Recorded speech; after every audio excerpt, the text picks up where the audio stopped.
Hi, this is AJ.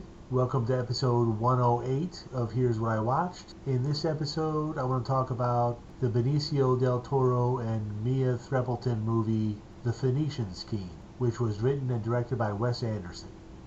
I did like this movie, and I do recommend it. It's not my favorite Wes Anderson movie by a long shot, though. I would rank it pretty far down my list of favorite Wes Anderson movies.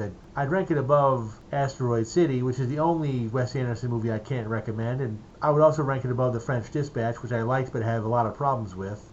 But I can't really think of any other Wes Anderson movie that I would rank The Phoenician Scheme above, even though I do recommend it. And what the movie's about, it's about a very wealthy and very unscrupulous industrialist who barely survives an assassination attempt at the beginning of the movie, and after he has a very brief, surreal brush with the afterlife that I'm not totally sure was supposed to be real or in his head or what, he decides to enlist the help of his estranged daughter who's studying to become a nun.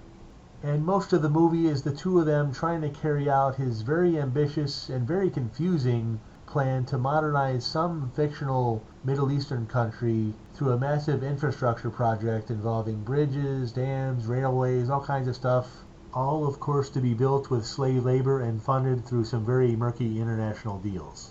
And along the way, they have to deal with betrayals, sabotage, and a few more assassination attempts. There was a big chunk of the Phoenician Scheme where I wasn't entirely sure what the hell was going on, and I could have done without the broadsides against capitalism, but it still held my attention all the way through. And I might be in the minority here, but I like the aesthetic of this movie much more than the aesthetic of Asteroid City. I also thought this movie did a much better job of spending time with its characters than Asteroid City did, and I really did like the basic structure of the movie even when I found the plot confusing. So yeah, this is not my favorite Wes Anderson film, but I would definitely recommend it.